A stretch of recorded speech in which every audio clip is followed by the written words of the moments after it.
Hello, everyone, and welcome to another edition of our Freaky Fridays guest interviews. And we are so excited this week to have one of our absolute favorite TikTokers. You know him, you love him. We have Jonathan, representative of Latinos Against Spooky Shit. Hola, buenas tardes, or I guess hola, buenos días. It's morning still. Oh, that's one of my favorite things to hear in my TikTok feed is hola, buenas tardes. I love it. It's comforting. It's soothing. But also, you know, you're about to get some fun, spooky reactions. And That's right. some creepy shit is about to go down. For those of you listening who are not on TikTok or Instagram, not aware, Latinos Against Spooky Shit is a viral TikTok account where it starts with something scary, and then we have Jonathan reacting in the corner and then popping in to give us a wonderful mix of real and possibly just sort of cultural advice that comes from your own personal background and experience. Yeah, it's a little satirical, but I think everything, satire or otherwise, always comes from stems from a place of truth in some way, shape, or form. So I do definitely draw on a lot of my roots. Yeah, it's beautiful. It's like comedy, the paranormal, cultural commentary. It's a little bit of everything. It's a very weird Venn diagram, but it works. How did you get started with all of it? Just total accident. What was it, like 2 or 3 years ago now at this point in time, I posted a video of my voice in Spanish and English. And I never realized the difference. Like, this is my voice in English, deep, baritone. But in Español, es un poquito más alto. It's a little bit higher. And I never noticed it. And so it was a reactionary video to that. 10,000 views or 10,000 followers overnight. And I was like, oh, wow, maybe I'm a voice guy. Tried doing voice stuff, didn't land. And then I posted an egg video where I flipped an egg in a pan. That went viral, like 6 million views. I'm like, fuck, am I an egg guy? Is that what I'm going to do now? Shit. But thankfully, that went away really quickly. But Nate Petrosky, I believe is his name, saw one of his videos, and he lives out in the woods and he lives off the grid. Super nice guy, super sweet. But he's like, I heard a strange noise outside and I went to investigate, and immediately all the red flags, like everything that I've been taught in my life just went off. And I decided to react to it. And the first thing that came out of my mouth was Representative Latinos Against Spooky Shit. I don't know why. It just sounded good. And the rest is kind of history, as they say. Oh, that video is awesome. You just reposted it. Thank you for doing that, because you said now y'all don't have to scroll all the way back through my feed. Because I realized it's been like, I think I have 150 plus videos at this point in time now, which is insane to me. Well, when I think about it, that's like 3 years worth, once a week at least. But yeah, I reposted it, and it's interesting to see where I was to where I am now. Right? Definitely. How it evolved. I love that it just spontaneously came out of your mouth too, because we both have improv backgrounds, and the off the cuff jokes are usually the ones that are the funniest because you weren't thinking about it. It was just natural and relatable. Yeah, and that's the majority of my content, actually. So a lot of people, I've done a few other shows, and people are like, "What's your writing process like?" And I'm like, "My what?" Like, excuse me. I watch a video twice. I think it's funny, and then I just start recording, and whatever comes out of my mouth, that's the first take you guys get. I love it. Oh yeah, so it's unedited and pretty unfiltered too. So very unfiltered. Yeah. I think it's just my own ego. I don't like retelling the same jokes. Yeah, right. So if I have to write it down, I'm like, oh, that feels gross. Like, right? It doesn't feel as natural. Yeah, little but canned. Full respect for like writers and people who do that. Like, it is an art form, and I could not compete. Like, yeah, it's hard. We struggle with that. Our touring show is like scripted, but we do love to improvise so much that we just have to give ourselves space in the touring show to be like, so we're not exhausted. We have these jokes that are written, but we have to it's just natural. Right? Yeah. Is that kind of your comedy preference? What's some early comedy that you remember like growing up with that kind of inspires your style? The funniest person in my life is my mom. I love my mom so much. And I got my sarcasm from my dad, but my timing and my comedic effect is all my mom. My mom is very slapstick. She's very pun. And so I got a lot of that from her.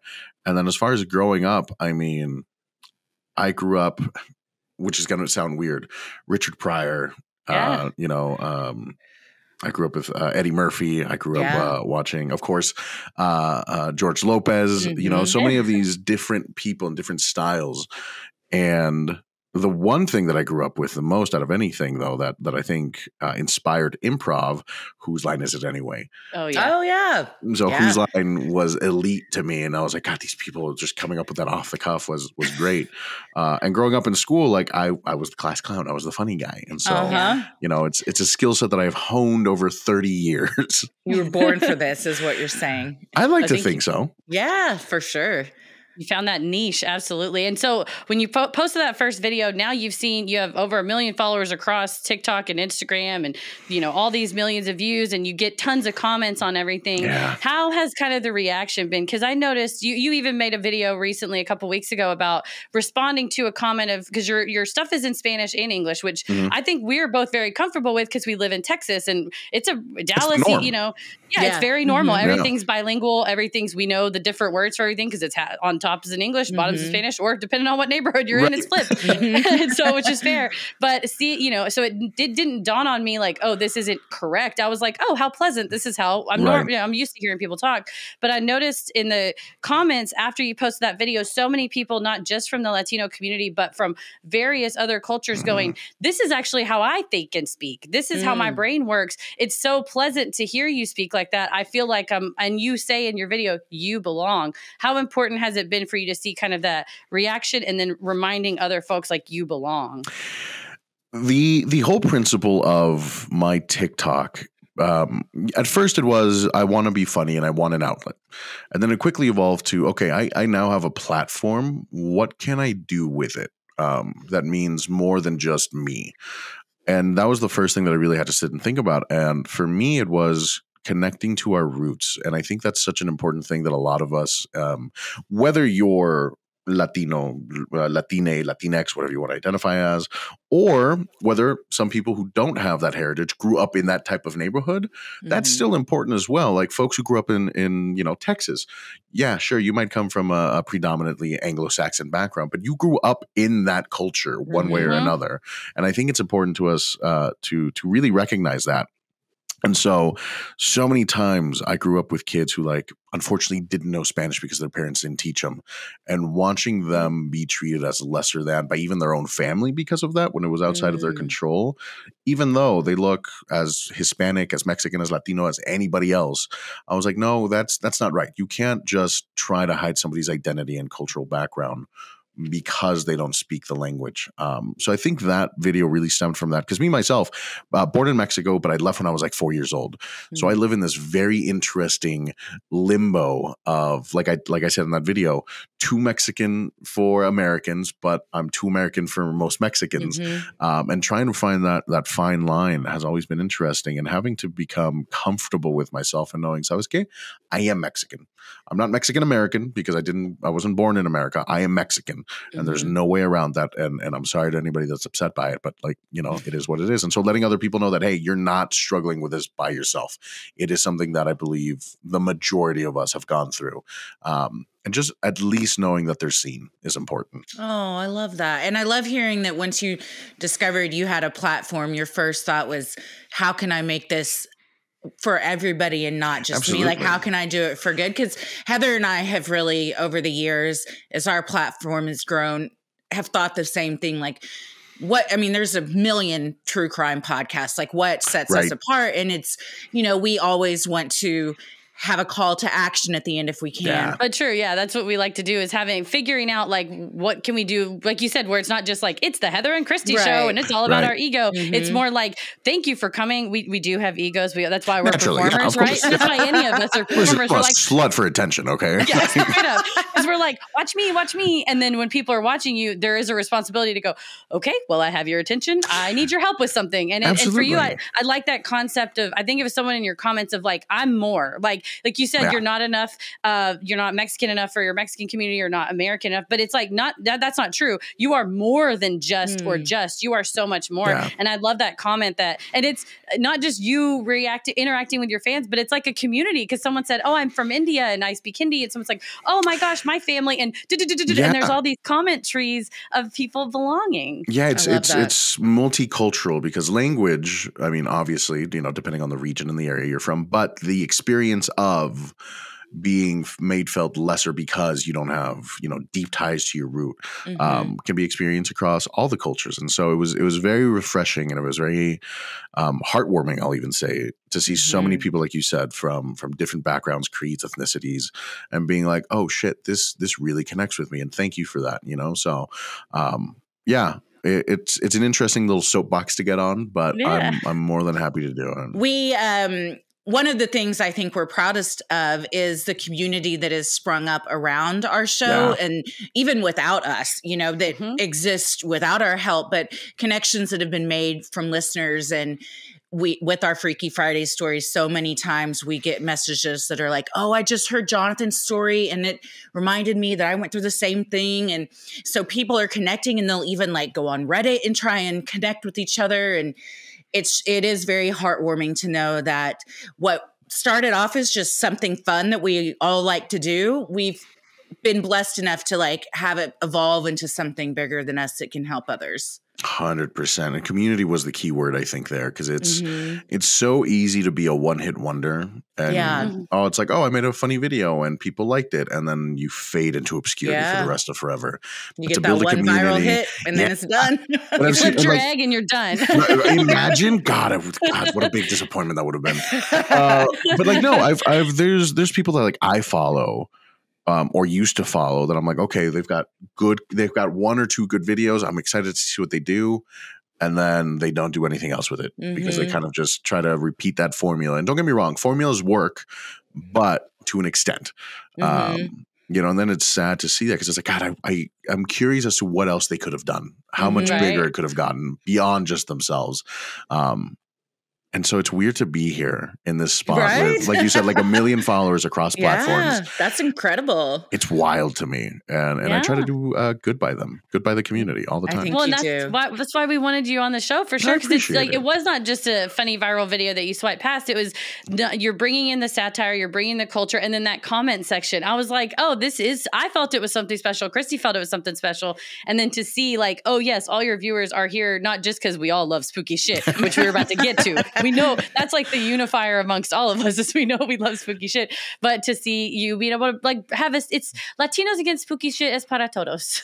Like, yes, absolutely. Right. Like, hey, you heard it here first, folks. That's my next shirt. Hey, there you go. Nice. That's a good one. Right. It is. Well, speaking of spooky shit, we hear you have a spooky story for us today. I do. I have a couple different ones, so I really had to sit down and figure out which one I wanted to tell. But I'm going to go with the first ever spooky experience that I had. Love it. Which takes us back to little effect back to Seattle, circa 2002. So I was about 7 or 8 years old at this point in time, and I don't remember who was driving.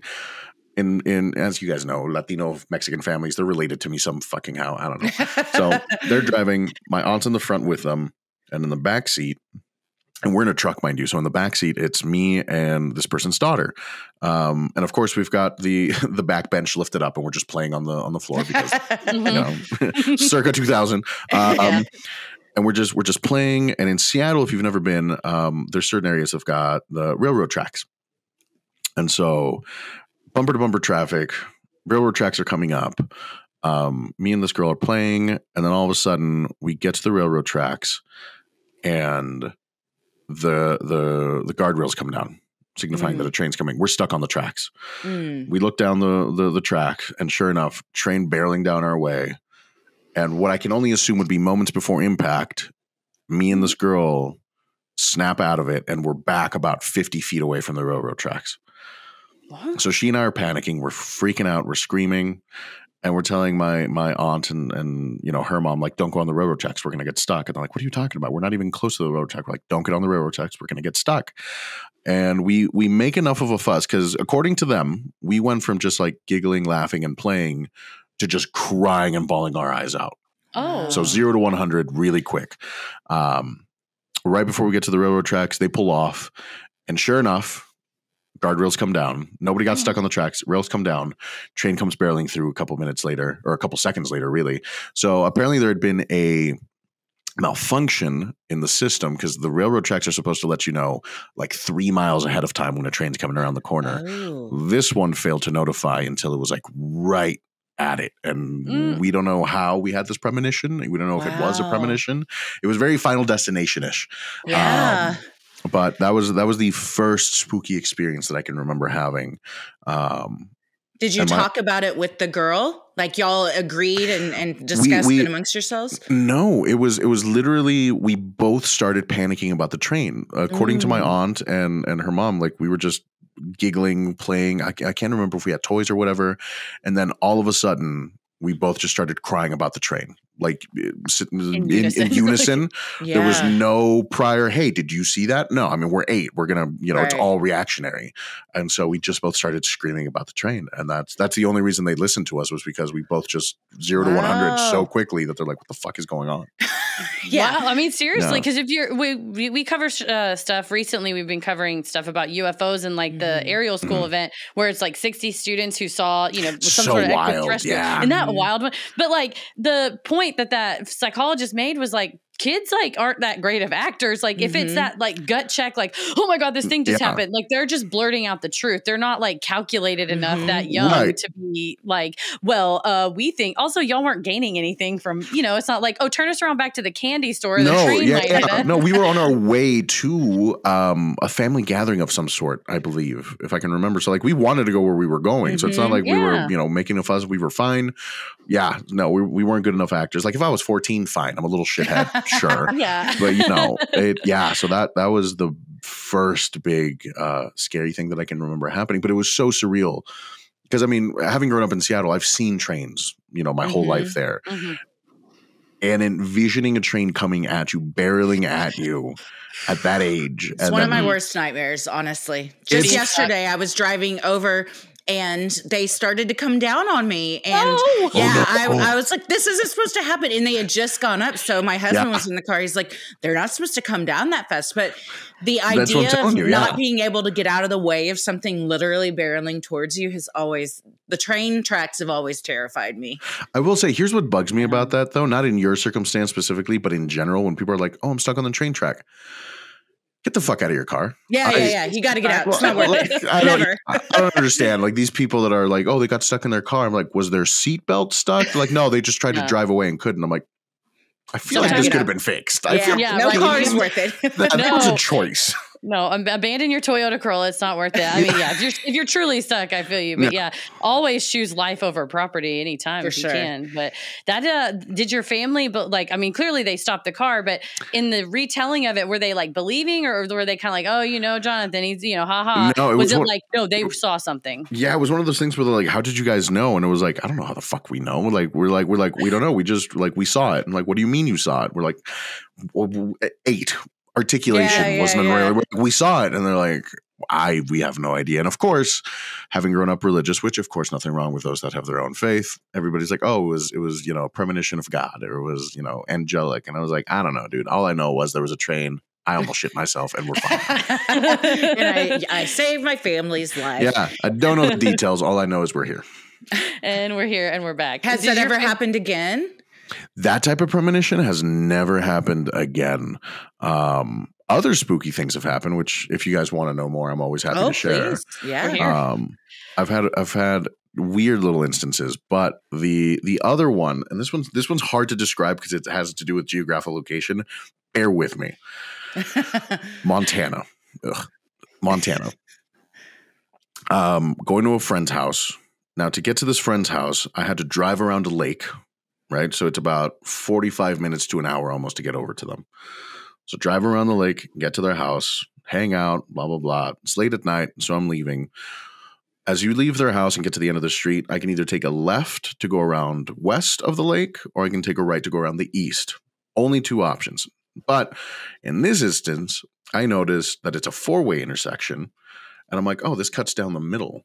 Oh, I wonder if they have like a new little subdivision or something that I can go through and save myself some time. So I'm like, I can probably take it. I'm going to go forward for a little bit because it doesn't say no outlet or anything. So drive forward, I'm going, and I'm driving, and I'm 15, 20 minutes. And I'm like, God, I haven't seen a single house or anything on this entire road. This is weird. 25, 30 minutes.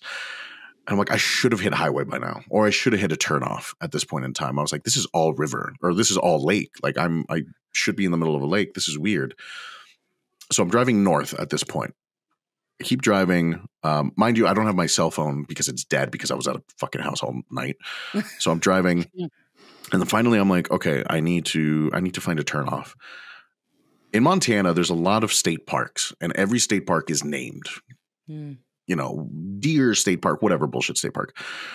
I pull up and there's a turnoff and it just says state park, like the most generic green state park sign. But I pull up in there, it drives up a little bit.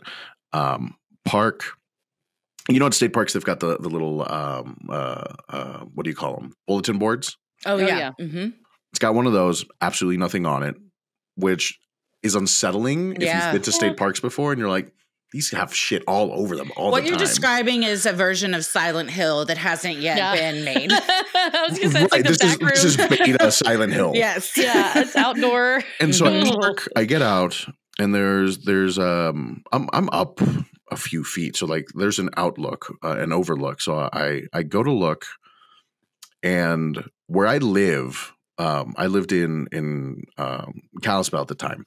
So if I look north, you can see Big Mountain. Biggest fucking mountain there. You can't miss it. Properly named. Properly named. And you can see the lights on it for the ski resort. No mountain. I see nothing.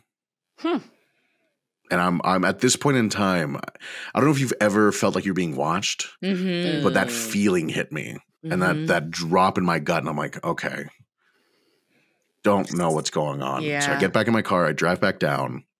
And now I have two choices. I can go left, keep going north, and hope that I hit the road at some point, or I'm just going to double back. I lost 30 minutes of my life and I can hit the road so I turn right. I'm like, I'm going back. I'm going to go back the way I went. I don't have my phone on me. This is a horrible idea. If I get lost, I'm screwed. I haven't seen a house. No. 5 minutes it takes me to get back to the intersection. Oh. Like a time warp. And then I'm like, okay, left or right, it's about the same distance no matter which way I go. So I'm just going to choose one. Choose left, get back home. No problem. A couple weeks later, go back to my buddy's house. I'm not thinking about it until I get to his house. And I'm like, oh, hey, dude, by the way, quick question for you. He's like, yeah, what's up? I was like, did they build a new like intersection or like, you know, are they building new houses down that way? He's like, what are you talking about? It's like at the bottom of the hill when you get, you know, out of your house, the street. He's like, that's still only a two-way. I was like, what? So later that night, as I'm leaving, I drive back down there, and sure enough, left or right, I don't have any option to go forward. Wow. So you drove on a road that disappeared. Another realm. No, yeah, I don't know how to this day. I don't understand what happened, how it happened, or how to explain it. None of my friends ever saw the road or experienced the road. I don't know how to explain. And it's so at that point in Montana, I'd been living there for like 10 years. So you get to know geographically the place very well. Like I said, Big Mountain is always north. Like if I've ever turned around, I know I can look north. There's that big bitch right over there. But being on a road, not being able to see anything because it's all wooded, and then getting to an overlook and then seeing no mountain range around you when you've been surrounded by nothing but over the last decade is extremely unsetting. You were in the Montana's back rooms is what it sounds like. I don't know what fucking room I slipped into or what Doctor Strange bullshit happened. Yeah. But yeah, I remember being like, you know what? Out of sight, out of mind. Not my problem. What do you say? If you heard it, no, you didn't. If you heard it, no, you didn't. If you drove it, no, you didn't. Nope. You're like you said, I will turn back around. Gas wasted. That's okay. At least I'm alive. Yeah, it was one of those moments where, like, again, very few times in my life have I felt that like empty in the pit of my stomach. But that was one of those fight or flight moments. That was so primal that I was like, I could not drive north if I wanted to. I could not even continue. It was just all flee. It was all flight. Wow. Yeah, you're like, I'm out of here. Yeah, your body was our brain was like, get the fuck out. He's not supposed to be here. Something was wrong. The state park was the first red flag. Because first of all, I hate state parks. I'm built for comfort, not for hiking. Also, there's a lot of missing 411 and everything has showed us just how scary state parks can be and how many people go missing there for unexplained reasons. At the end of a weird road at night with no labels on anything, and it looks like it's been set up as a lure trap to lure you in. God, there was no like mile per hour signs. There was nothing, like the most bare bone road you could imagine. It was like the template for something that was going to be built later. Yeah. Almost. Yeah. But it's creepy. Yeah. That is very creepy. Hard pass. Oh. Hard pass. Well, that's how I feel about a lot of the videos that you react to is like even the very first one where he's like just the wilderness and you hear things and like, I'm going to get closer. And you're like, nah, I'm not. Yeah, and I think that's why your videos are so relatable because we're all like, in the South too, we're like, that's on you if you went out there. Like, don't go in the woods. No, don't go in the woods. And I feel like the South and the Appalachian area as well, they're just very well versed in like, don't fuck around. Like fuck around and find out. That's what we like to say. Find out. I'm not trying to find out. Don't look into the tree line. Yeah, just little things. It feels like common sense. You should, but what are you going to see in the tree line? You don't know, and that's the point. I don't fucking know. I don't care. Yeah. I'm not going to find out. I don't know. I don't look there. No, we moved. Lurking in the tree line, it's horrible, and if it's floating next to the tree line, also probably horrible. Yeah, nothing comes from looking at a tree line at night. Yeah, true. Yes. You're going to see glowing eyes. Maybe it's the Flatwoods monster, a cryptid, a ghost, or somebody just living in a tree, and I'm not trying to rustle them late at night. I'm like, sorry. Lion, which, that's not any fucking better. No. Arguably worse. Yeah, I was going to say. Absolutely the worst thing. Have there been any videos that you got tagged in that you're like, oh, I'm afraid, but also I can't explain this? Because some of them it might be, a rocking chair and they push it before the thing starts, or a weird doll or something. But or a friend dressed up. But have there ever been any that you're like, oh, that's fucked up and I can't explain it? There's been a handful of ones where it's way too long to shorten for context and repost. There's one where it's like, oh shit, I have to watch like a 4-minute video to like get the entire context of this. I cannot, because I never want to steal other people's content. I was like 30, 40 seconds max is what I'll show of their stuff. And then I'll credit them. And if you want to watch the rest of it, you can. But when it's that much lore to build up to like a moment, I'm like, fuck, that's way too long. Yeah. And some of them are genuinely terrifying. And of course, TikTok, I love you. Thank you so much for paying my bills, but fuck you, because you'll only show me these videos at 3 a.m. when I'm trying to sleep. Oh, yeah. Like that's when they pop up the most, and I'm like, of course, naturally, I love that. The algorithm hates me, so yeah. Some of those, I'm just like, I don't even know what to do with this. And I'll watch them a couple times too, and I'm like, I know what I want to say about it. But at the same time, I'm like, this is so fucking horrifying that I don't know how to make it funny. Right. Like sometimes it's so bad, it's just not funny. Like, yeah, it's like too scary. Yeah. Like, this one isn't going to be funny, guys. We need to come together because we really need to happening out shit. here. Yeah, we need to act right. But you're like, I actually am against this spooky shit. Like seriously. Yeah, one of these days, I'm gonna post like a series. Like, no jokes aside, y'all are fucking around. We need to stop. I'm here to intervene. I'm here to assist. Please stop. It's wild, and obviously pulling the curtain back a little bit, because I get called out in some of my videos, and it's annoying, but it's funny because a lot of people are like, how could you even believe this is real? And I'm like, how can you believe that I believe this is real? Like some of them are so obviously fake. Yeah. But I'm going to make fun of it because it's imagine if it wasn't though. Because some of the shit does happen. Yeah. So yeah. And I love, go ahead. No, I was just going to say, I get pulled into a couple, like one of them was, it was so cute. It was, I caught a ghost on camera and the camera's slowly panning. And then it pans over to a Labrador with a white sheet on him with his little snout out. And I was like, that's adorable. Yeah, that's perfect. I love stuff like that. Well, talking of imagination, I've noticed too, you kind of incorporate some D&D lingo type of thing in some of your videos where you're like, oh, you need to use this. The Fabuloso will help you with this. The Chancla will help you with this. Different kind of powers. How fun has it have been for you to kind of integrate? Because you have a D&D stream as well that you do? I do. I've got a couple D&D or TTRPG games that I play in. Actually, tonight is another one. Shameless self-plug every Thursday. Okay. What's the game that you play?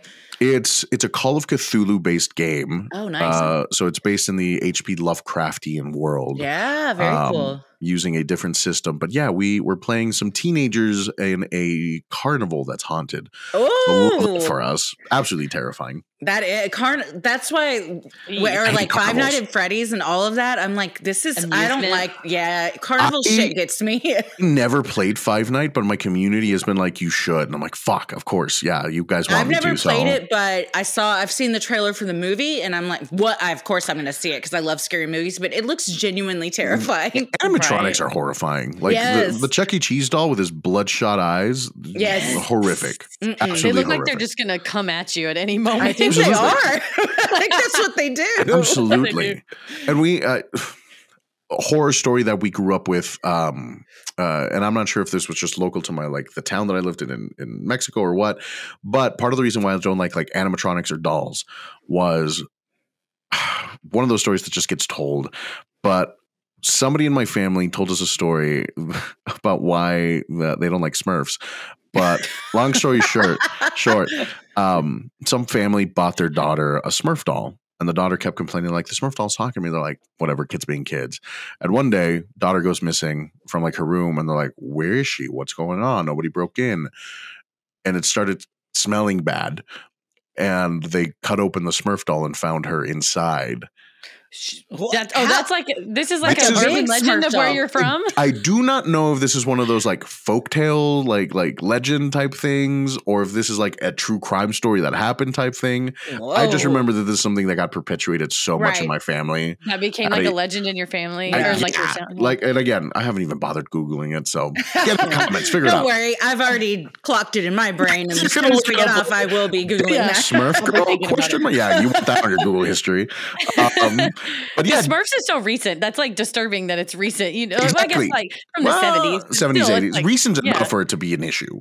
Yes. Yeah. The size is what I was picturing, this big, but to it was like a Smurf, a 3 foot tall Smurf. So child size Smurf. So it ate her is what the allegedly. Yeah. Smurf ate the child. My aunt could also just not like Smurfs.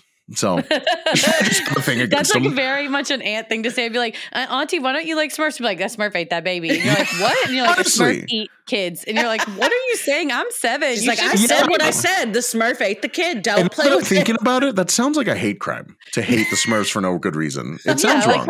You can't do that. What the fuck did they do to you? Gosh, anyways. Which one? Was it Papa?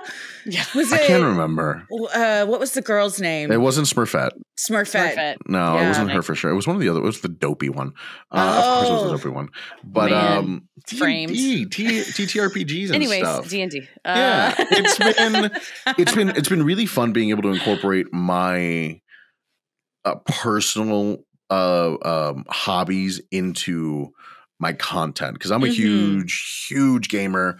I'm a nerd. Obviously Dungeons and Dragons, TTRPGs, tabletop games.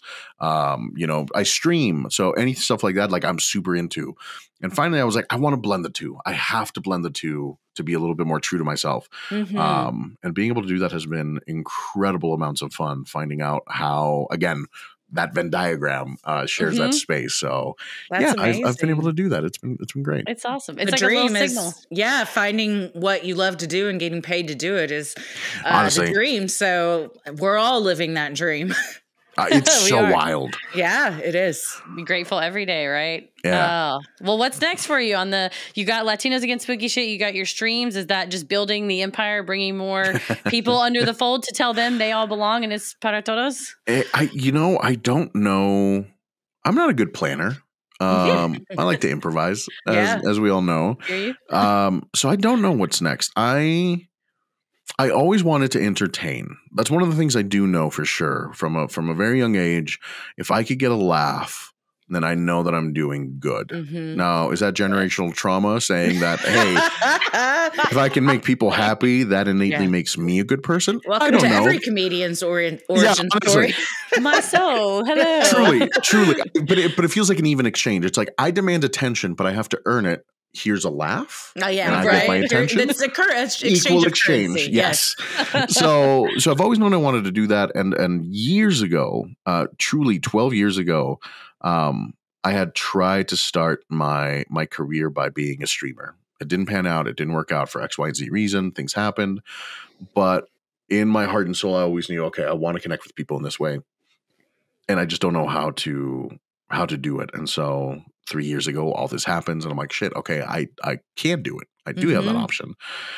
And I'm just kind of taking it one day at a time and figuring out what's next. I've been extremely lucky to be part of podcasts like this and shows, you know, and I am in the works of potentially even having my own podcast. I don't know. Awesome. Kind of all up in the air. Exciting. Yeah, I think that's kind of the neat thing about our space as creators. I don't like content creators. I like influencers. It makes me feel gross. But creators is a cool one. We aren't limited by media in the sense of, oh, if you're a TV actor, that's all you're going to be known for. Or if you're, you know, a movie star, that's all you're going to be known for. Like we can really do a lot of things a lot of other people can't do because we're so fluid in that way. So I'm excited to see what's next. I don't have anything solid other than continuing to work with my friends and telling stories through tabletop games, continuing to play video games online and connecting directly with my community. You know, if I ever get a chance to be on a show, hey, I will do it. Movie, absolutely. You know, fully Me support. too, for anyone listening. Yeah, we're available. All three of us are available. All three of us. We could even do a pseudo Scooby Doo thing. Yeah, right. Scooby. I'll be like, Ro, we're not doing this. Come on now. You know, but no, there's. You'll get the van. Yeah. Love that. No, I'm excited for all the options. That's awesome. And of course, huge SAG-AFTRA supporter and WAG supporter. So, you know, I stand with everybody in solidarity. Hopefully, by the time that this comes out, y'all get your shit figured out as far as the executives fucking coming to the table. But no, I'm excited. I'm excited for life. I'm excited for what's next. I don't know what's next. Every day is a refresh of my email and be like, let's see what's happening. And that's exciting out, though. so. That you never, and that's exciting in our industry too. Like you said, we're able to like pivot a lot to other areas. So you never know what kind of email you're going to get where you're like, I never thought I'd be involved with this, but this sounds cool. Sure, let's give it a shot. I never expected you guys to reach out. A friend of mine has actually listened to one of your episodes and has you saved on their Spotify. So I told them today it's going to be Sinisterhood. And they're like, oh, the Sinisterhood? I was like, what do you mean the Sinisterhood? Like, you know them? And they're like, yeah. And I was is it episode 13 they have saved? If I had to bet, I would bet it's episode 13. I'll have to ask them. Okay. Do you think it's 13? Okay. It's our first one, but also it's a pretty infamous one because of a story that I tell, which is my legacy. It is all I'll be known for. It's no matter how much I create, all I'm going to know for is what happened on this episode. You can turn it off and listen to it and just experience it for yourself because we don't want to rob you of the surprise. After this, I'm going to go listen to it. We don't want to rob you of that. Depending on you're the like, content. she seemed so nice on the interview, and then I heard a different side of her. You're going to text me, and your number's going to be blocked right after I finish. It'd be like, oh, that's weird. It's not going through. Went straight to green, huh? Went straight to green. Absolutely. Well, I love that you want to surrender to the ceaseless unfolding of life because that's what we have to do. That Rick Rubin says, if you don't know the next thing to do, just do the next thing as best as you can. And you're doing it. So we appreciate that. The only consistency I've ever known is inconsistency. There you go. I love it. That could be on a shirt as well for you. Also, that's a bumper sticker. That's a bumper sticker. Yeah. Oh, we had so much fun talking with you today. Thank you so much. For everyone following you online, where can they follow you? You can find me Latinos Against Spooky Shit on all my platforms except Twitter, where it's Against Spooky because my name's too long and it doesn't fit there. Oh, yeah. Yeah, the stamp character limits. But yeah, you can catch me on my Discord. That's the best way to keep up to date with what's happening. I post my schedules. I post programs and events and all that kind of stuff, and Instagram. So those are going to be the big ones where you're going to find all the announcements. But thank you guys so much for this platform and this moment. No, absolutely. I love doing these, and you are an absolute charm and a treat. Aww, thanks. Despite I believe that's a Ouija board Sinisterhood behind you, plus the candles. Oh yes, that was made by Heather's brother-in-law who does wood burning. That looks so good. It is really good. I've been looking at it this whole time. I'm like, what does that look familiar? What does that give me the creeps? It's awesome. Right there, it is. Okay, it looks so. That was one of our first fan gifts. Was from Aaron. I love that. So nice. Yes. My brother. Shout out to you, Aaron. Yeah. Oh, Aaron's Aguilar, great. High Proof Designs. Thank you. Just a shout out. But no, well, thank you. Will you take us out with your famous catchphrase? Because we just love it. And I would love to have it recorded on our air for posterity. Absolutely. Ladies and gentlemen, thank you very much. Don't forget, if you heard it, no, you didn't. Dios los bendiga and best of luck. Yay. Thank you so much. Thank you. Adios. Bye. Bye.